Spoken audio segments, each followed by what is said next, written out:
I learned something very interesting when I had to give quality of life surveys to hundreds of people who were dying of the worst types of cancers we can imagine. All of my patients that I helped do quality of life surveys with the oncology department were, they're dead. Nobody got out. They were the worst situations imaginable. And I remember when the last one's obituary came through, and I thought maybe she would make it, but she did not. But this is what I learned. All of these people knew the situation they were in. And this quality of life survey was around some research that we were doing on the way they were being seen by the doctor through telemedicine. This was some years back when this was a new thing. Why did I have this job? I'm not a medical person. I did know equipment. So it was around telemedicine. I had worked in the media area, and I knew how to help set up the telemedicine video equipment, which isn't hard these days, but back then it was far more something that people didn't know about. And I had that magic skill of being able to set up that technological equipment. And part of my job under this grant was to do the before they saw the doc via telehealth or telemed, and after the research had to be done. And it was a quality of life survey, had many questions on it. But here's the two things I learned, and they're kind of related, around whether people were, what their quality of life was. And believe it or not, one of the questions on the survey was, are you afraid to die? Wow. I had to ask many, many, many people, are you afraid to die? And do you know, out of the hundreds of people that I asked that question, and remember, this is a question, about 25 questions people were asked, everything from, do you have family support? Are you afraid of your finances? On and on it went. Great questions, all of them. And I don't know why they included the question, are you afraid to die? But it was the most fascinating response each time. And most people would chuckle and go, oh, no, I'm not worried. No, I'm fine. I'm fine. I only had one person who said they were afraid to die. I know I have people who don't believe me on this. But folks, when maybe it's at the level that they were in their treatments and where they were in their disease, whether they were young, I spoke to many young people, and I spoke to many elderly people. No one but one, only one, said he was afraid to die.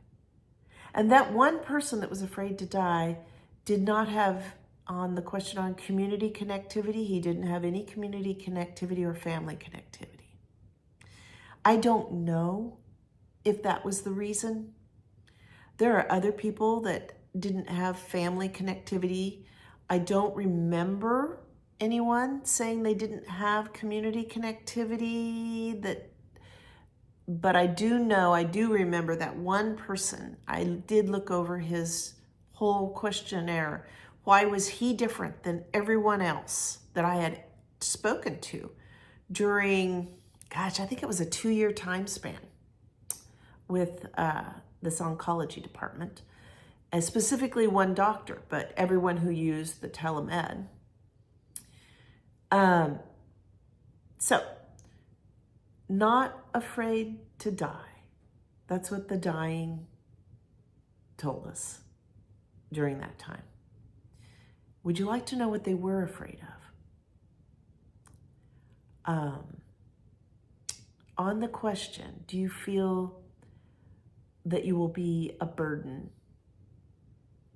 Do you fear that you will be a burden? I'm trying to remember exactly how it went, but it's something along those lines.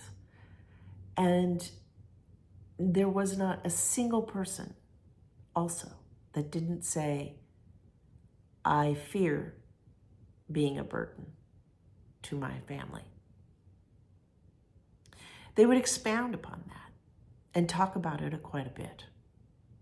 They would say they don't want to be a burden to their children. Their biggest worry is that their treatments and their health is a burden to their family, their spouse, their children, their friends, the people who drive them to their treatments. It worried them. It bothered them. It was their greatest fear.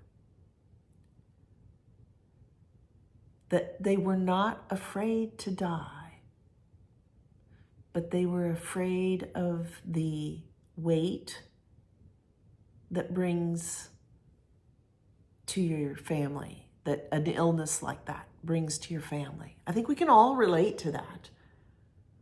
But I find great comfort in the fact that those folks weren't afraid to die.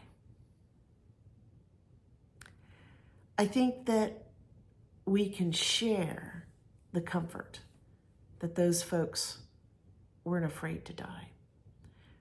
In this channel that I've started, the average age of death in America, according to the internet, is 82. And if you divide that by 4, it comes out that 61.5 years of age is when you're going to enter that last quarter of your life.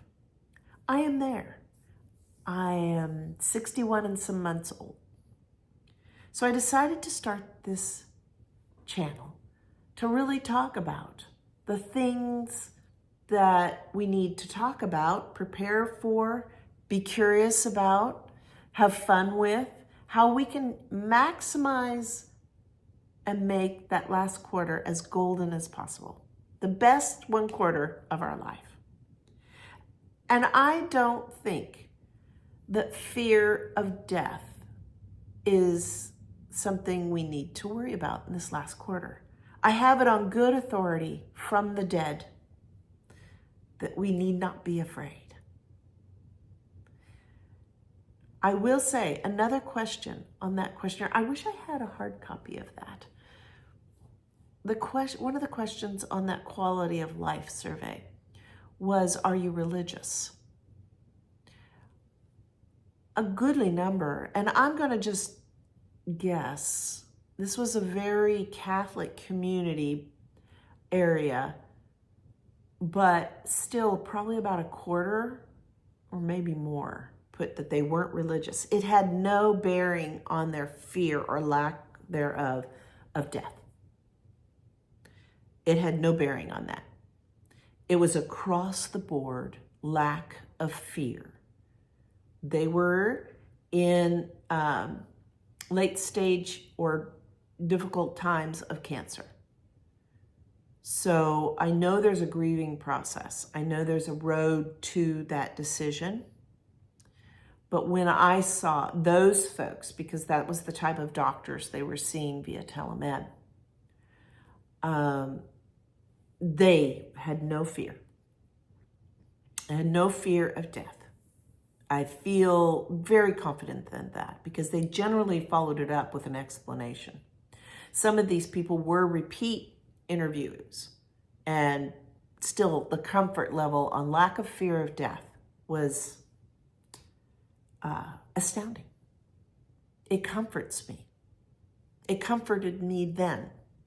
I was in my 40s, early 40s. It comforted me then. It comforts me now. I don't believe I have that fear of death because of them. I fear losing out, but not the actual fear of death. But I do fear, and I think a lot of us are in the same place, right? Being a burden. I don't want to be a burden to my friends, family, and children. Not their family, but the closest family of them all, to my spouse or my children. I do not want to be a burden. I want to stay as healthy as possible and be as strong as possible for as long as possible with the highest quality of life. I would guess everyone wants that, correct? Because why not enjoy your life? I don't think you enjoy it as much if you're not as healthy as possible and as able to enjoy that life. But it takes some work. It takes quite a bit of work. I cave into junk food.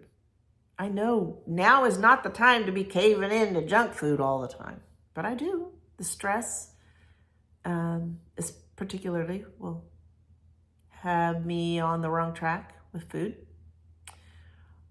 I am basically lazy at heart and don't like to go and exercise, even though when I get there and do the exercise, I feel great about it. But I don't want to be a burden to my children. This is part of the reason for starting this channel.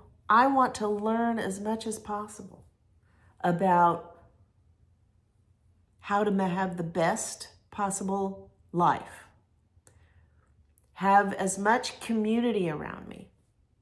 Community and friends and family that I feel supported and thus not afraid. Fear doesn't get us anywhere. I don't have the personal fear. Of course, we have the fear for our children and our spouse, but I don't have the personal fear. And I learned that from hundreds of now dead people. Beautiful, loving, wonderful people that I got to meet, but now gone. And they said to the one, except for the one, that they weren't afraid. Be not afraid. It's gonna be okay.